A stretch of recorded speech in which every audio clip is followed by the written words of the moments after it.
Alô, alô, terceiro, bom dia.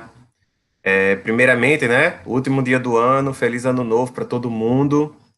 E nada melhor do que terminar o ano e conhecer o poeta Carlos Drummond de Andrade. Relembrando, né, em literatura a gente começou com os vídeos vendo os poetas da primeira geração modernista. E aí, principalmente, tivemos o nome de Mário de Andrade, Oswald de Andrade e Manuel Bandeira como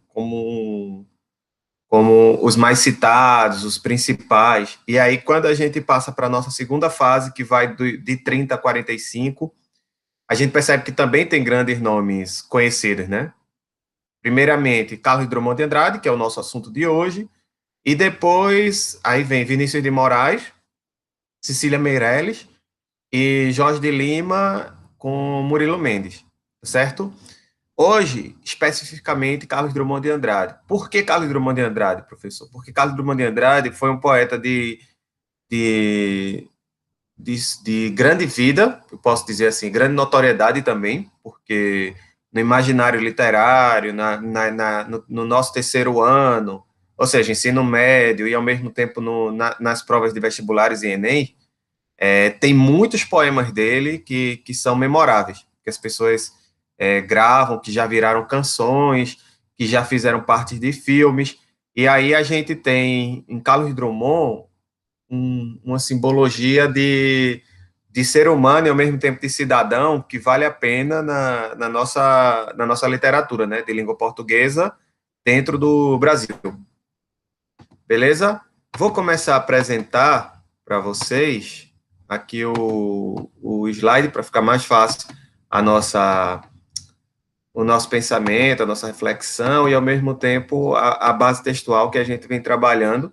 Lembrando que é importante a gente colocar, né, fazer uma pesquisa da vida de Drummond e, ao mesmo tempo, somente colocar o nome dele na ferramenta de busca, vocês vão ver que vão aparecer vários poemas e que correspondem a vários momentos da sua carreira. Então, quando a gente fala sobre amor, por exemplo, Carlos Drummond, ele cai bem. Só me lembro dos poemas, né, que Camille, de administração, e Bruno, de informática, recitaram.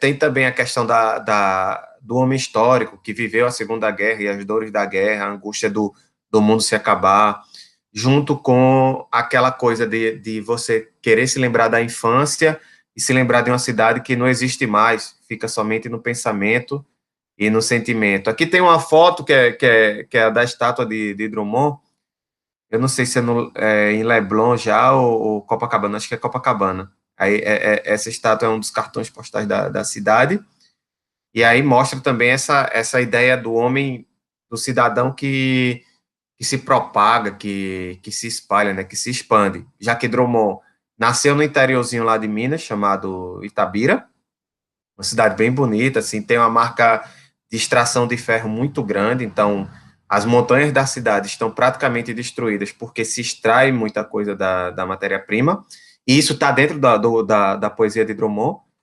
E o Rio de Janeiro, que por muito tempo foi capital do Brasil, né, e onde ele morava também.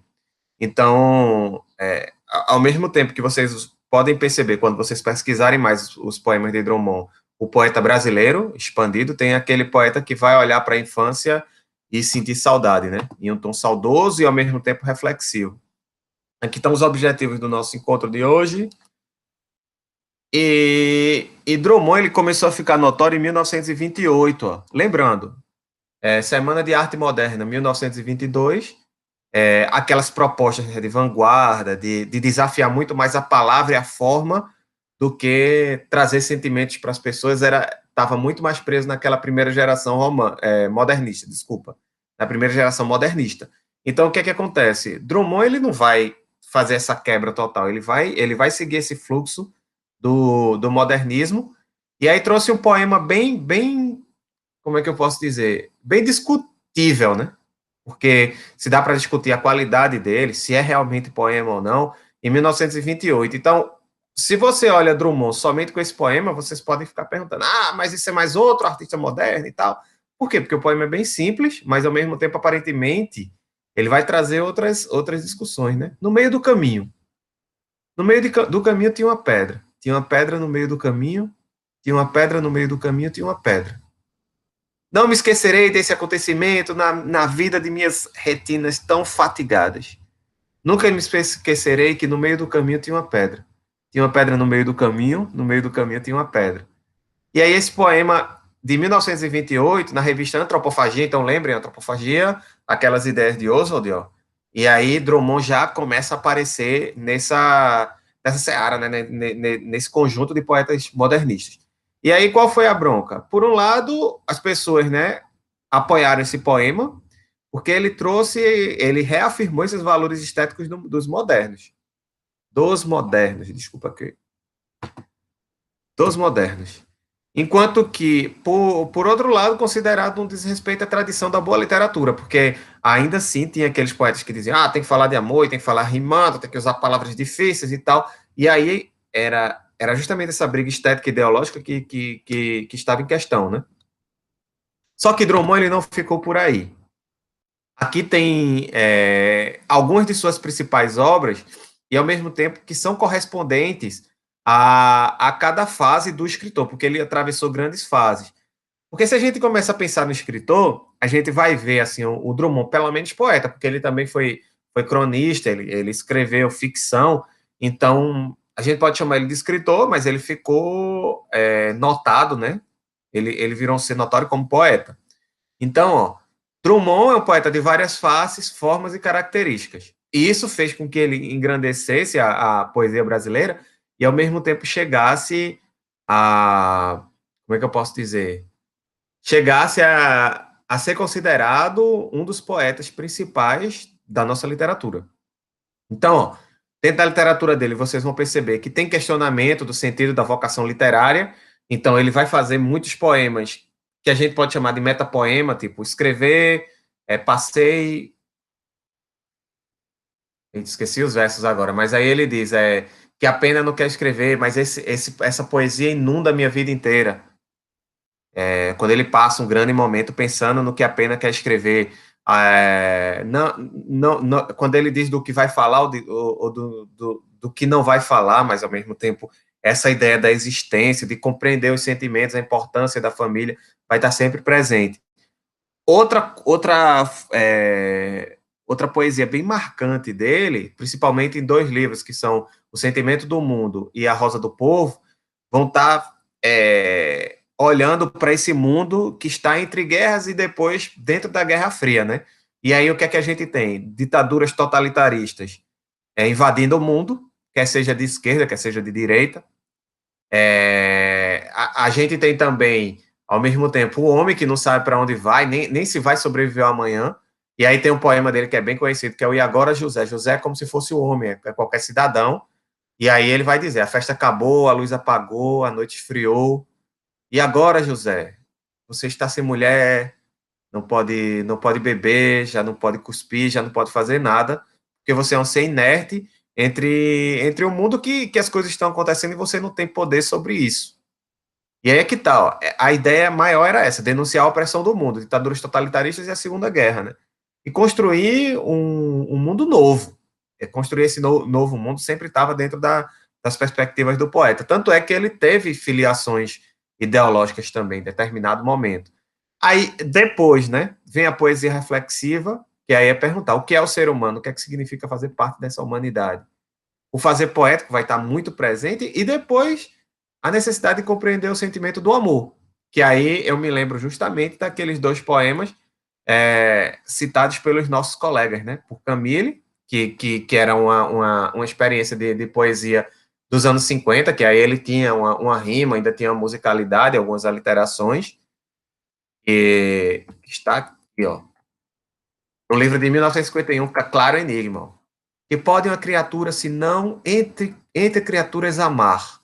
Aí percebam que ele vai falar em amar e ao mesmo tempo vai dar aquela sonoridade de mar, usando a literação. Então ele trabalha a forma, enquanto que ele trabalha o conteúdo que fala sobre o amor, ele está trazendo a forma, que é a questão da sonoridade, da palavra. E vocês podem ver esse poema também no filme, é A História da Eternidade. Um dos personagens ele vai recitar esse poema para a sobrinha, e vai trazer esse sentido do mar, né? Amar, esquecer, amar e mal amar. Amar, desamar, amar, sempre até de olhos vidrados, amar. Que pode, pergunto, ser amoroso sozinho em rotação universal se não rodar também e amar?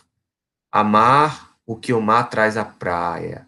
E aí vocês podem ver que o ritmo e, ao mesmo tempo essa repetição do R, esse R mais suave, né, que o nosso sotaque traz, ele vai criando esse sentido de aliteração. De, ao mesmo tempo que eu estou falando em mar, perceber como se fosse o ritmo das ondas, da brisa marinha, como o próprio poema diz. E outro já é muito mais reflexivo e para os anos 80. Então, foi um poeta de longa data. Lembre-se, em 1928 o cara estava estreando, e aí Bruno recitou esse poema na aula, é um poema de 1984.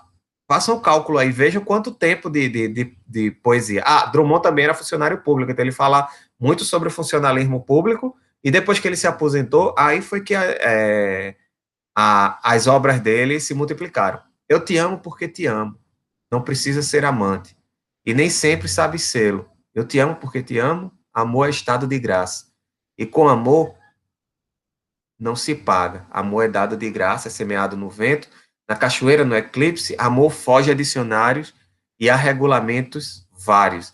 E percebam que aqui também tem musicalidade, mas como é que eu posso dizer? A proposta modernista, a proposta de forma, ficou muito mais ali para os anos 50, e agora Drummond ele estava também preocupado em chegar nas várias faces do amor, nas várias faces do que é o ser humano, do que é o trabalhador. Eu me lembro de um poema dele que é bem tocante, que eu não botei aqui na aula, vocês podem pesquisar, A Morte do Leiteiro, que ele vai rimando não, vai narrando a chegada de um trabalhador que vai entregar leite, mas é confundido por um ladrão e acaba morrendo na estrada, assim. Ele faz uma reflexão sobre vários trabalhadores do mundo.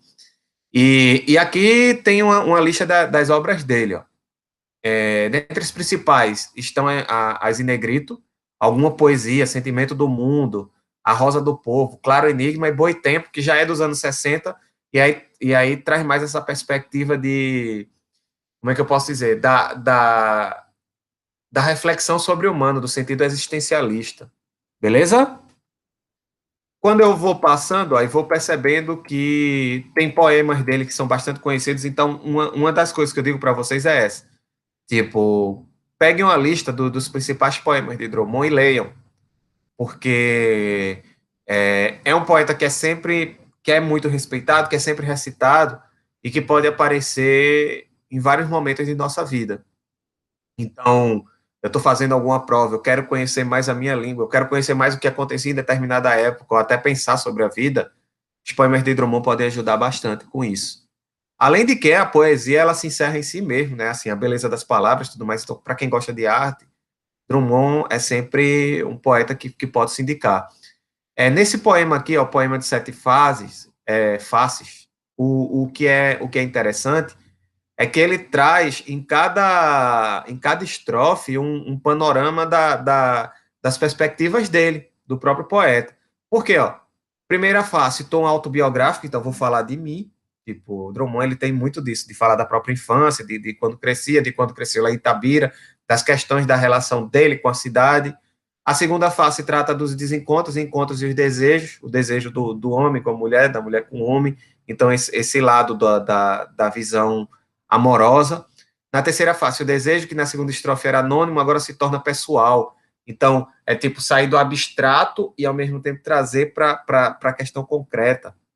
Aí a quarta face é da família, um homem atrás do bigode, provavelmente uma recriação literária do pai do poeta, e ao mesmo tempo talvez dele mesmo, né? Porque era um poeta, funcionário público, dono de casa, aquela coisa do cidadão comum diante desse mundo que começa a acontecer.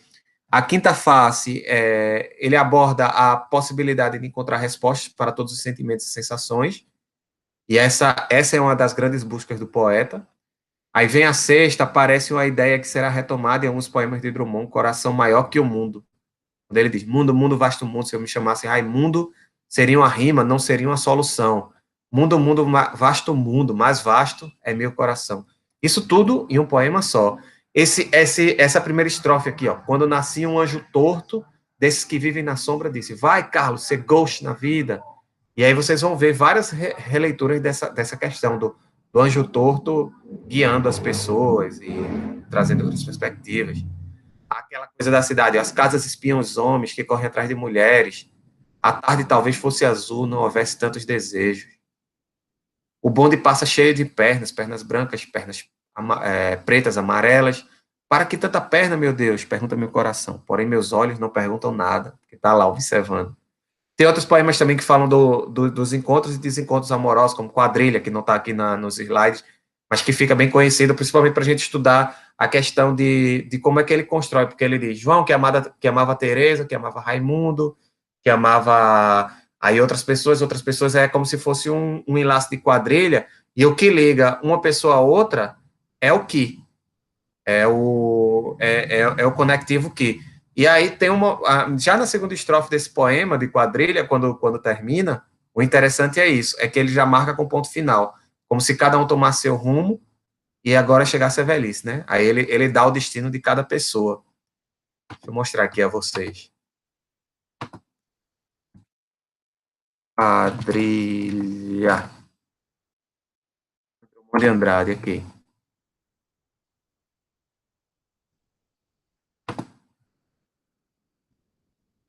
Olha que interessante, gente.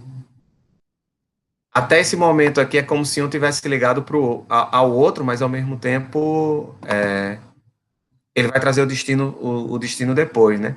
João amava Teresa, que amava Raimundo, que amava Maria, que amava Joaquim, que amava Lili, que não amava ninguém. Percebam que não tem nenhuma vírgula aqui. Mas aqui ele já começa a separar um ao outro pela vírgula. João foi para os Estados Unidos, vírgula. Teresa para o convento, ou seja, juventude, né? E aqui depois a vida adulta. Raimundo morreu de desastre, Maria ficou para a tia, vírgula. João suicidou-se e Lili casou com J. Pinto Fernandes, que não tinha entrado na história. O único que chega com esse conectivo é J. Pinto Fernandes, que não tinha entrado na história. Mas aqui na segunda estrofe já não cabe ninguém. Beleza? Então, esse é o nosso poeta, esse é Drummond, poeta da segunda geração modernista, mas que passou por muitas fases, então também não é justo somente rotulá-lo dessa maneira. Um poeta que você pode falar de amor e ao mesmo tempo encontrar várias formas de falar de amor, por exemplo, desde das que estão mais próximas ao modernismo, como essa aqui, ó, que tem mais um jogo formal muito maior que essa poesia aqui, mas ao mesmo tempo ele vai estar falando de amor a todo momento, ele vai estar falando do homem, da pobreza do homem, da canção para amigos, na música de Milton Nascimento, quando ele diz, eu preparo uma canção em que minha mãe não se reconheça, todas as mães se reconheçam, e que falem como dois olhos. Ele traz essa ideia de figuras de linguagem muito forte para dentro da poesia. Muito momento de trecho da infância, por exemplo, meu pai montava cavalo e ia para o campo, minha mãe ficava sentada cozendo, meu irmão pequeno dormia. Eu sozinho, menino entre mangueiras, li a história de Robson Crusoe. Comprida história que não acaba mais. E aí no final desse poema ele diz, e minha vida era mais interessante do que essas histórias. E o mais conhecido, que tem uma música na MPB de... Como é o nome do cara? É um cantor baiano. Toda vez dá um branco, eu tenho um disco do cara. Baiano não, ele é até pernambucano, mas assim, né? Fez o nome na Bahia. E aí ele canta essa música, né? E essa música ficou conhecida tanto dentro da MPB quanto o poema dos anos 40, 50 de Drummond, que é o famoso José, né? A festa acabou, a luz apagou, o povo sumiu, a noite friou. E agora, José? E agora você? Você que é sem nome, que zomba dos outros, você que faz verso, que ama protesta. E agora, José, está sem mulher, está sem discurso, ou seja, vazio total. Então, esse é o Drummond. Eu fico por aqui, gente. Espero que vocês conheçam mais esses panoramas poéticos aqui, ó, desses livros, principalmente. Aqui estão algumas capas, ó, A Rosa do Povo, Sentimento do Mundo, que são para entender um pouco do sentimento da Segunda Guerra, da Guerra Fria. Esses dois têm vários versos bem bonitos, né? O Claro Enigma também é um livro bom, mas aí já vai pegando a fase mais existencialista do poeta. E por último, Boi Tempo que já é já é se aproximando do Drummond que ficou atual nos anos 80, assim, mais ou menos. Certo? Deixo um abraço com vocês, feliz ano novo, com muita poesia, muita ciência. Tomara que a gente tome essa vacina para a gente se encontrar logo, beleza? Um abraço. Tchau, tchau.